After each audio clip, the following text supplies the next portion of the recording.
کریا جو ہے چھوٹے دیہات کے لیے بھی آتا ہے لفظ، اور بڑے علاقے کے لیے یا بڑی بستی کے لیے یہ سب آ جاتا ہے۔ یہاں پہ جو کریا کا لفظ ہے، یہ اگر آپ دیکھیں تو یہ وہ پہلو ہے جس میں یہ بتایا جا رہا ہے کہ اب تمہیں اس میدان سے، اس صحرا سے نکل کے کچھ آبادیوں میں داخل ہونا ہے۔ جب تم وہاں داخل ہوگے تو وہ کیا پہلو ہیں جو تمہارے سامنے رہنے چاہیے۔ وہاں یہ سورہ معاہدہ میں جائیں گے تو بڑی تفصیل کے ساتھ ہمیں پتہ چلتا ہے کہ یہ جن علاقوں میں ان کو داخل ہونا تھا، ان کو فتح کرنا تھا، فتح کر کے وہاں رہنا تھا، تو اللہ تعالیٰ کی ذات نے جس طرح میدان بدر میں مسلمانوں سے کہا کہ تم جاؤ وہاں پہ میدان بدر میں اترو، تمہیں بس کھڑے ہونا ہے، اس کے بعد میرے فرشتے ہیں جو تمہارے ساتھ کھڑے ہوں گے اور یہ معاملہ آٹومیٹیکلی تمہارے ہاتھ میں آ جائے گا۔ ایسے ہی معاملہ ان کے ساتھ ہونا تھا کہ جب تم بستیوں میں داخل ہوگے تو اس کے بعد یہ بستیاں تمہاری ہیں، تمہاری ہیں، اور اس کے بعد یہ جو تمہیں یہاں پہ بھوک اور پیاس کا مسئلہ ہے، یہاں خوراک کا مسئلہ ہے، یہ ختم ہو جائے گا، اور تمہیں تمہاری مرضی کی غذا وہاں پہ ملے گی، تمہاری جو چیز چاہو گے تمہیں ملے گا وہاں پہ۔ اور جب تم داخل ہو گئے اس بستی میں تو اس بستی کا جو گیٹ ہے، دروازہ ہے، پرانے زمانے کے اندر جو بستیاں ہوتی تھیں وہ اپنے آپ کو محفوظ کرنے کے لیے بیرونی حملوں سے ایک طرح کی یعنی دیواریں تن لیتی تھی، دیواریں بنا لیتی تھی، اور اس بستی میں داخل ہونے کے لیے، شہروں میں داخل ہونے کے لیے انٹرنس جو گیٹ ہوتے تھے، انٹری گیٹس ہوتے تھے، اس کے ذریعے سے ہم جو نا داخل ہوتے تھے۔ تو جب تم اس دروازے سے داخل ہونا تو سجدہ کرتے ہوئے داخل ہونا۔ یہاں سجدے سے مراد یہ نہیں کہ زمین پہ سجدہ کرتے ہو، بلکہ اپنے آپ کو جھکاتے ہوئے جو ہے نا وہاں جانا۔ یہ بالکل ایسے ہے جیسے نبی محترم صلی اللہ علیہ وسلم کی ذات والا صفات نے مکہ فتح ہوتا ہے تو اونٹنی پہ بیٹھے بیٹھے سر اس قدر جھکا ہوا تھا کہ جو اونٹنی کے اوپر جو ووڈن سٹرکچر ہے، جو سیٹ ہے جس پہ بیٹھ کے اونٹنی پہ جو نا سفر کرتے ہیں، اس تک جو ہے نبی صلی اللہ علیہ وسلم کا جو نا ماتھا لگا ہوا تھا اس سیٹ کے ساتھ۔ تو یعنی یہ کہ جس طریقے سے تم داخل ہو گئے، تمہارے اندر یہ کیفیت ہونی چاہیے عاجزی کی، انکساری کی اللہ تعالیٰ کی ذات کے ساتھ معاملہ کرتے ہوئے، اور یہ کہ تمہارے اندر جو ہے نا کوئی باغیانہ چیز نہیں آنی چاہیے۔ بالکل ایسے ہی جیسے جو ہے نا مکہ میں داخل ہوتے ہیں نبی صلی اللہ علیہ وسلم، تو کسی صحابی سے غلطی سے منہ سے لفظ نکل گیا، آج کا دن تو یوم الملحمہ ہے، یعنی آج تو ہم خون اور فساد برپا کریں گے۔ نبی پاک صلی اللہ علیہ وسلم کو پتہ چلا تو آپ نے فرمایا کہ نہیں، یہ بات ٹھیک نہیں ہے، آج کا دن یوم المرحمہ ہے، یعنی رحمت کا دن ہے۔ تو گویا کہ اللہ تعالیٰ کی جو ہے نا عاجزی، انکساری، اور اس کے بندوں کے ساتھ بھی عاجزی اور انکساری کے ساتھ پیش آنا ہے، یہ معاملہ ہے جو ان کو کہا جا رہا ہے۔ اور جب یہ تم داخل ہو گئے تو اللہ سے استغفار کرتے ہوئے داخل ہونا۔ حتہ کا لفظ جو ہے اس کا معنی ہوتا ہے جھاڑنا، جھاڑنا۔ تو یہ عبرانی زبان کا لفظ ہے، جب عربی میں بھی آیا تو اسی طریقے سے آ گیا۔ جھاڑنے کا کیا مطلب ہوتا ہے؟ یعنی جب آپ اپنے گناہ جھاڑتے ہیں تو گویا کہ اللہ سے جو ہے طرف رجوع کرتے ہیں، توبہ اور استغفار کرتے ہیں، تو یہ استغفار کے لیے لفظ آیا ہے۔ یہ آگے لفظ آیا نغفر لکم، یہ اس سے خود پتہ چلتا ہے کہ حتہ کا کیا معنی ہے۔ تو ہم تمہارے گناہوں کو معاف کر دیں گے، خطایاکم، تمہاری جو ہے نا خطاؤں کو ہم معاف کر دیں گے، اور تم نے ویسے ہی زندگی گزارنی ہے جیسے تم داخل ہوتے وقت زندگی گزارنی ہے۔ داخل ہوتے وقت عاجزی اور انکساری والا معاملہ ہے، اور جب داخل ہو جاؤ گے تو وہاں پہ بھی عاجزی اور انکساری، اپنے اللہ کے سامنے بھی اور دوسرے انسانوں کے ساتھ معاملہ کرتے ہوئے بھی، یہی تمہاری زندگی کا جو ہے نا وتیرہ ہونا چاہیے اس بستی میں داخل ہونے کے بعد۔ جو لوگ یہ زندگی کے اندر یہ اخلاقیات پیدا کر لیں گے، وَسَنَزِيدُ الْمُحْسِنِينَ، تو یہ محسنین ہیں، یہ بہترین رویہ رکھنے والے لوگ ہیں، ہم ان کو مزید نوازیں گے۔ یہاں پہ کہا گیا تھا نا فَكُلُوا مِنْهَا حَيْثُ شِئْتُمْ رَغَدًا، تم با فراغت، با سہولت جو چاہو گے تمہیں ملے گا۔ اب یہ ایک بیس لائن کے طور پہ یہ چیز دی جا رہی ہے، لیکن تمہارے اندر جو اچھے کردار کے، اعلیٰ کردار کے، عاجزی اور انکساری کے ساتھ معاملہ کرنے والے لوگ ہیں، جب وہ لوگ اپنے اس معاملے کو آگے بڑھائیں گے، اپنے اندر خلوص پیدا کریں گے، تو ہم ان کو مزید نوازیں گے۔ بس یہاں تک نہیں رہنے دیں گے، بلکہ اپنی نعمتوں کی بارش برسا دیں گے تمہارے سامنے۔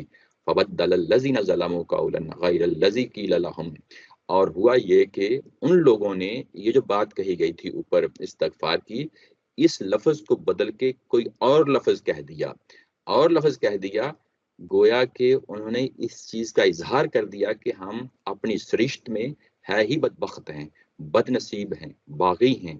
فَأَنزَلْنَا عَلَى الَّذِينَ ظَلَمُوا رِجْزًا مِّنَ السَّمَاءِ بِمَا كَانُوا يَفْسُقُونَ، اور ان کی ان باغیانہ کوششوں کی وجہ سے، ان کی اس ناشکریوں کی وجہ سے، یہاں پہ یفسقون کا لفظ آیا ہے، فسق، یہ فسق ناشکری کے لیے آیا ہے، ان کی ان ناشکریوں کی وجہ سے، ان کی ان حرکتوں کی وجہ سے ہم نے آسمان سے ایک آفت ان کے لیے اتاری۔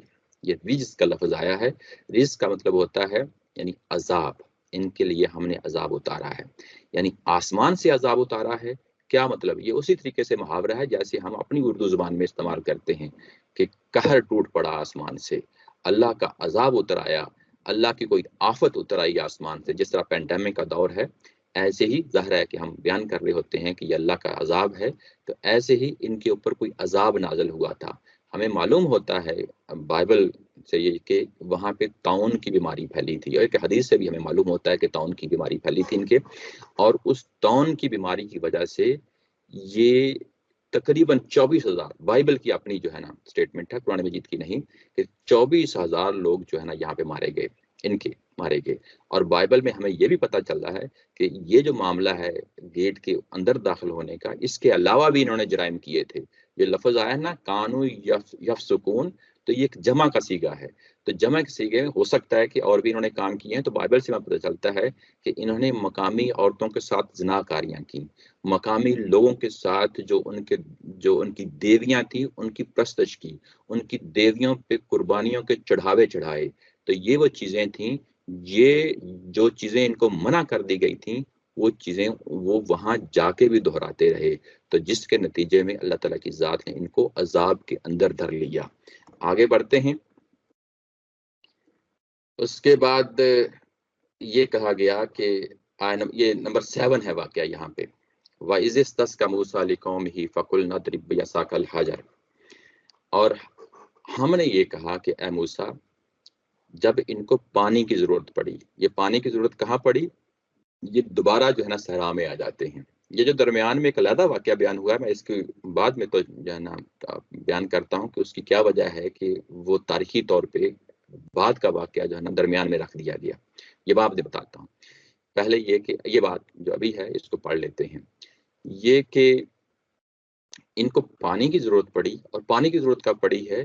یہ واقعہ ہے جب یہ مصر سے اس صحرا میں آتے ہیں، اور اس صحرا میں ایک خاص دشت ہے، ایک خاص میدان ہے جس کو دشت سین کہا جاتا ہے، اور وہاں پہ جو جگہ ہے اس کا نام ہے قادس۔ قادس کی جگہ پہ جب یہ لوگ پہنچے، یعنی یوں ہی سمندر پار کرتے ہیں، تو کھانے کے لیے ظاہر من و سلوا اترتا ہے، تو پینے کے لیے ان کے ظاہر پانی کی ضرورت تھی، تو اس کے لیے یہاں پہ موسیٰ علیہ السلام کو یہ حکم دیا جا رہا ہے کہ اب اپنا عصا ماریں، اور عصا مارنے کے بعد کیا ہوگا؟ فن فجرت من حسنۃ عشرۃ عینا، وہاں سے 12 چشمے پھوٹ نکلتے ہیں۔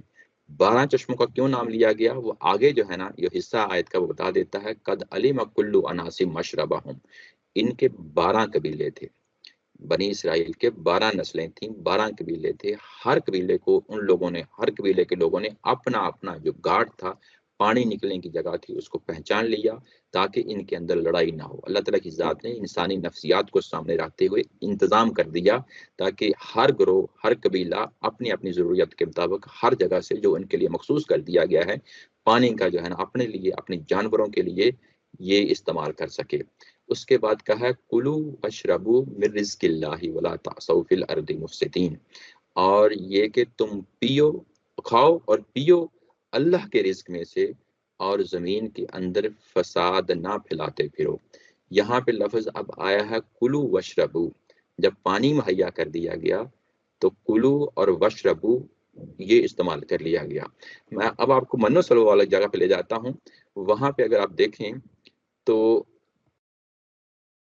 وہاں پہ صرف کلو کا جو ہے لفظ آیا ہے، وہ یہ دیکھیں، یہ آیا نمبر 57 میں، کلو من طیباتی ما رزقناکم، یہ یہاں پہ کلو صرف اسی کا آیا ہے، لیکن یہاں جب پانی کا انتظام کر دیا گیا تو یہاں پہ دونوں پہلوں کے کلو وشربو، اب یہاں پہ پانی اور خوراک دونوں کی بات ملا کے کہی جا رہی ہے، اور یہاں پہ وہی بات دوبارہ دوہرا کے کی جا رہی ہے کہ زمین میں فساد برپا نہ کرو، یعنی کہ شکر کے مقام پہ کھڑے ہو جاؤ اور اپنی باغیانہ جو روش آپ لوگوں نے اختیار کی ہے اس سے باز آ جاؤ۔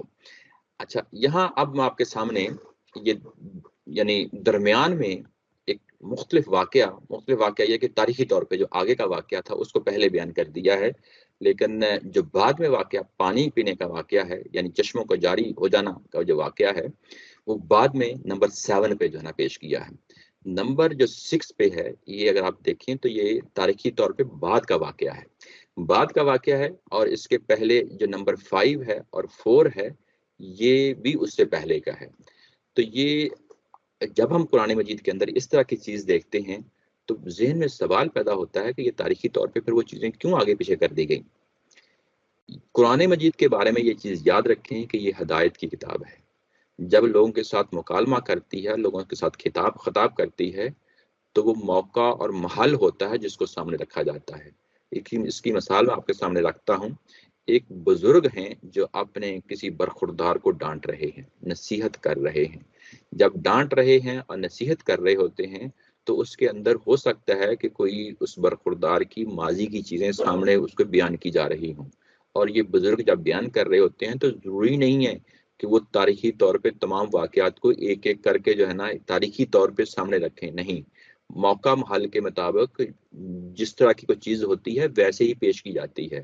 تو یہاں پہ جب ان کو بنی اسرائیل کو جو مدینہ کے لوگ ہیں ان کو یہاں پہ اتمام حجت ہو رہا ہے، اللہ تعالیٰ کی ذات نے اپنی حکمت کے تحت، اپنی علم کے مطابق، جو لوگوں کے مزاج کے مطابق بات ہوتی ہے اس کے مطابق جو ہے نا وہ بیان کر دیتے ہیں۔ تو یہاں پہ اسی چیز کو سامنے رکھتے ہوئے اللہ تعالیٰ کی ذات نے اپنی حکمت کے مطابق چیزوں کو اس طریقے سے پیش کیا ہے تاکہ وہ بات صحیح امپیکٹ کے ساتھ ان تک پہنچے جو ان تک پہنچانا مقصود ہے۔ لیکن یہاں پہ ایک نظم کا پہلو ہے، وہ میں آپ کے سامنے رکھتا ہوں، اس سے چیزیں اور خوبصورتی، یعنی یہ نصیحت کا پہلو، حکمت کا پہلو تو اپنی جگہ، وہ اس سے کوئی انکار نہیں ہے، لیکن اس نظم کے اندر جب ہم اس کو دیکھتے ہیں تو وہ جو پہلو ہے، وہ پہلو کیا ہے؟ وہ یہ کہ اگر آپ دیکھیں